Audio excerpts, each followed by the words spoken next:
Chia sẻ với anh chị em trước này thôi. Có một anh là trong ca đoàn tâm sự nói với tôi: cha ơi, thỉnh thoảng cha phải nói về vấn đề đánh bài, bởi vì vấn đề bài bạc nó đang gây ra xáo trộn, bất an, bất hạnh cho nhiều người, cho nhiều gia đình lắm. Tôi tự xét nó là thỉnh thoảng mình cũng có nói đấy chứ, nhưng mà hay là cái lúc mình nói thì lại anh đi lễ khác, hay là khi anh đi lễ mà mình lại không có cái dịp để nói. Thế cho nên thôi hôm nay là nói một chút về vấn đề đánh bài, nhưng mà nói cho nó vui thôi nha, chuyện vui thôi. Nó đại khái như thế này. Đánh bài mà có ba người.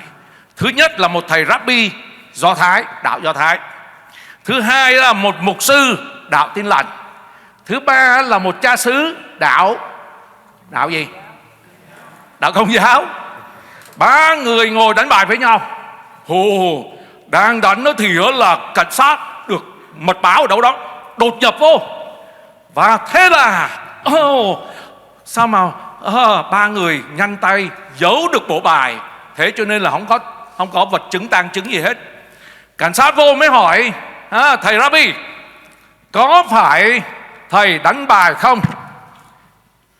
Thầy Rabbi mấy người ở đầu lên trên trời nói thầm thì thôi, không ai nghe hết. Mà đại khái thầy nói là: lạy Chúa, xin tha cho con, trước đây sẽ là lần đầu tiên con nói dối, mà không nói dối là không được, nguy lắm. Và rồi sau đó là quay qua cảnh sát nói: không, tôi không đánh. Cảnh sát là quay qua mục sư Tin Lành: có phải mục sư đang đánh bài không? Ông mục sư cũng ngửa mặt lên trời lẩm nhẩm cái gì đó, rồi quay qua vì cảnh sát nói: không, tôi không đánh. Cảnh sát mới quay qua cha xứ nói: tôi nghĩ là cha sẽ nói thật, có phải cha đánh bài không? Cha xứ nhún vai nói với cảnh sát: này, hai ông kia không đánh thì tôi đánh với ai?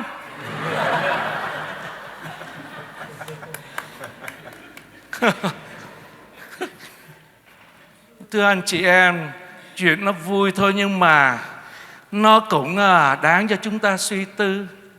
Phải chăng lắm khi người ta cũng là luồn lách, che giấu, sai trái gì đó, chẳng có chút gì gọi là chân thật hết. Lắm khi là những cái gì gọi là móc ngoặt gian dối mà mình cũng còn cầu với Chúa: lạy Chúa, xin cho con thoát, hay là xin cho con giải quyết được vụ này. Hay là lắm khi là mình đi đánh bài mà mình cầu nguyện với Chúa kiểu như là cái chuyến này là con đánh một cú là hết luôn rồi đó. Rồi mình cầu nguyện: xin Chúa, có không ta? Nhưng thưa anh chị em, hôm nay cùng với giáo hội mình mừng lễ Chúa Thánh Thần hiện xuống. Mà Chúa Giêsu đã từng nói: Thánh Thần là thần chân lý, và thần chân lý tới để làm chứng cho Thầy, và anh em cũng là những người làm chứng cho Thầy. Mà làm chứng cho Chúa Giêsu là làm chứng như thế nào? Mà Chúa Thánh Thần là thần chân lý, là thần gì vậy? Thần chân lý là thần của sự thật, làm chứng cho Chúa Giêsu đấng là đường, là sự thật, và sự thật đó đưa tới sự sống. Thế cho nên chúng ta được mời gọi để mà sống thật, làm thật, nói thật, để làm chứng cho Chúa, để rồi nhờ đó mà chúng ta có một cái sự sống gọi là phong phú dồi dào. Nhưng mà chỗ này hỏi anh chị em chứ, thế nào là một cái sự sống phong phú dồi dào nhỉ? Chắc là bao nhiêu người cũng biết là trước khi Chúa Giêsu về trời, người ta có biết Chúa Giêsu không? Có. Người ta có tin vào Chúa Giêsu không?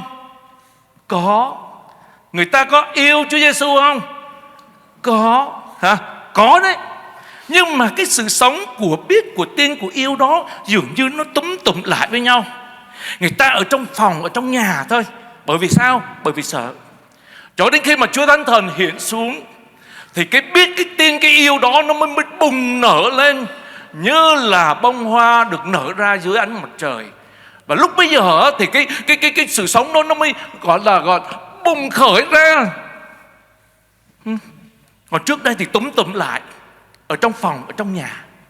Khi Chúa Thánh Thần hiện xuống rồi, cái niềm tin vào Chúa Giêsu, cái sự biết Chúa Giêsu và cái lòng yêu mến Chúa Giêsu nó mới là tung ra. Thế cho nên anh chị em đọc ở trong sách Công vụ mình thấy cái gì? Ồ, lúc bấy giờ họ quảng đại. Sau khi Chúa Giêsu về trời và rồi Chúa Thánh Thần hiện xuống, họ quảng đại lắm. Kinh Thánh trong sách Tông đồ Công vụ nói rằng lúc bấy giờ là người ta đi bán ruộng đất và có bao nhiêu thì đặt dưới chân các tông đồ để phân phát cho những người kém may mắn hơn. Quảng đại không? Hay là sau khi Chúa Thánh Thần hiện xuống đó, thì người ta can đảm để mà đi tới rất là xa để đem tin mừng hay là đem niềm vui phúc âm cho người khác. Nào là đi tới Tiểu Á này, nào là đi tới Hy Lạp này, đi qua Ai Cập này, đi tới Roma này. Không còn túm tụm lại một chỗ nữa. Rồi sau khi Chúa Thánh Thần hiện xuống thì anh chị em thấy rằng bao nhiêu người sẵn sàng để mà chấp nhận đau khổ, bị hành hạ, bị đánh đập, nhưng mà vẫn có được cái niềm vui. Cái niềm vui.